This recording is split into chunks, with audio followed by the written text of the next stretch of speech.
Hey YouTubers, welcome back to professional video production on a shoestring budget.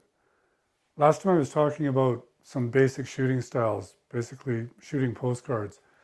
Today I want to talk about handheld shooting and compare that to the basic style of shooting with a couple of different videos that I've got.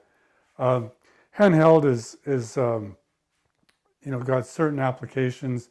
There's certain times when you want to use handheld for effect. I actually do a lot of handheld in the field because I do a lot of run and gun shooting, and you can cover a lot of ground when you're shooting handheld because you're not lugging the tripod around and setting it up and putting the, you're just, boom, you're shooting and you're running around.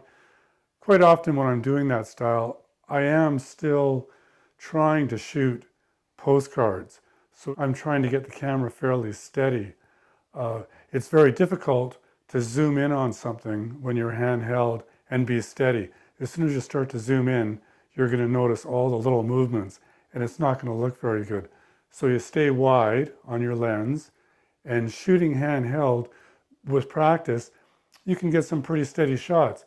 In one of the videos I'm going to show you, there's an interview that I did handheld and it looks pretty good. I've got the mic out in front of the guy and I'm handheld and it looks pretty good. It's pretty steady. But it's not as good as a tripod. But again, sometimes you want to shoot handheld for an effect. You want it to look like it's handheld. If you're familiar with the movie Saving Private Ryan, for example, there's a lot of the battle scenes. In particular, we're in the trenches and they're running through the trenches. Well, they have a handheld camera that's a POV, a point of view, and it's like you're following one of the other soldiers through the trenches. And they do that for dramatic effect. In effect, they're trying to put you right into the scene, and you're running through the trenches, and it's very dramatic. It's very effective. Of course, in the last 20, 30 years, there's been a lot more breaking of the old rules with music videos and reality TV, and there was even a trend for a while. I don't know if they're still doing it, but there was a trend in crime dramas. It seemed like it was in crime dramas where they would shoot a lot of the scenes handheld and intentionally make there lots of camera movement. So you'd have a scene with two people talking and they would be moving the camera. I found it really annoying myself, but it was sort of a trend that they were doing for a while. So I don't know, I'm not sure if they're still doing it or not. But quite often you will use handheld for a certain dramatic effect. Even when I'm shooting documentaries or in some of my YouTube videos, I'll use handheld for effect. And I'm going to try to show you some examples in some videos. So again, when you're starting out, you'll find that if you just shoot postcards, nice and simple, and you can do that handheld too. You can just shoot postcards, you frame a shot, and you hold it steady, and you just shoot that shot without a lot of movement. You'll find those kinds of shots are much easier to edit with, especially if you have a narration, a script, and a narrator. It's much easier to edit that to your narration. I had a cameraman back in the 80s when I was an editor, and he just drove me nuts because he was all over the place with the camera. And you'd be editing, with the reporter, you'd be on a deadline. And of course, when you're doing news editing, you're sort of visually trying to follow the script. And this guy, it just drove me crazy. So let's look at a couple of videos. And I want to start with a real simple video that I just shot, shooting postcards with the tripod. And I just want to show you how I think you'll get a sense of how easy this is to edit this kind of content together. So let's have a look at that. Postcards. So in a real simple sequence, start with some wide shots, some wide establishing shots of your subject, and then you can go to your close-ups. Here's another sort of medium shot, and then a close-up of some flowers. And I'll do that again. I'll change location, and we'll go to, here's a sort of a wide shot, and then you go into some tighter shots. This is all off the tripod, very steady, very easy to edit together. And when I'm shooting this kind of material, if I have the time, because I have sort of a lower end tripod, I'll lock it off for each individual shot.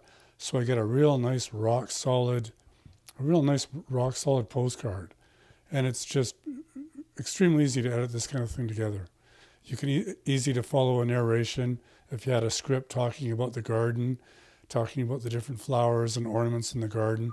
You just, as when you say something, you just throw the shots up. So a very easy way to get started editing. And so there you go. Pretty basic stuff, pretty simple. So let's look at something now that I shot handheld. This was a scenario with lanterns, and it was like a show. It was like an art show with these Asian lanterns, and there was going to be lighting effect, and it was going to be very creative. So I wanted the camera to be very creative. I wanted to do lots of movement with the camera and things like that. So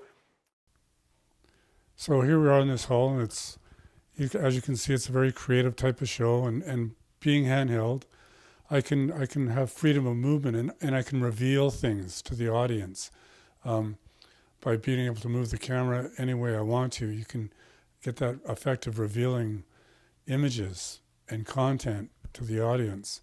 I even did this is an interview. This is handheld, and you can see it looks pretty good, and it sounded good. I had the shotgun mic right below his mouth, and even in a noisy room, it sounded good. And so then it was just really a journey of, it was just really an exploration of the show, and a lot of sort of almost POV type shots, and I think it turned out pretty good. Of course, I had music underneath this, and it was all very creative. So one of the big advantages to being handheld is you can move the camera any way you want to with your body. You can ped up, you can ped down, you can dolly in with the camera, walk in to your subject with the camera physically. You're physically moving the camera around, staying on the wide lens. And it just gives you, it can give you a very creative effect. So fool around with that, and especially for a show like this, it was very effective. So there you go. There's something I shot handheld, and I do a lot of handheld shooting just because I can cover a lot more ground. But as I said, if you're just learning how to edit, try some basic styles. It's just, you'll find it so much easier in editing. You'll find it a lot easier to make it look good. And that's the key to engaging your audience, is by making the finished product look good. If you're watching your piece and things are kind of jumping out at you or jerking, or you're finding, ooh, that doesn't feel right. Well, like, revisit that edit. There's probably something that's there. It could even just be one frame sometimes of material that, even one frame of a flash frame, you'll see that. The human eye will see that. One frame, 30 frames to a second. And the human eye will see one frame, a flash frame. You can handheld, you can make it work. It just takes a little bit more experience as an editor. And it also, quite often, it will take more time to fine tune the edits when they're kind of erratic handheld edits. Even if you're doing a music video and you want to do lots of handheld and movement and you're sort of going all over the place, you'll find you can make it work. It just takes more time to fine tune those edits so that the finished product flows. So there you go. Speaking of handheld, next time I'm going to show you my Steadicam. That didn't cost me any money. So thanks for watching, guys. And okay, guys, see you next time.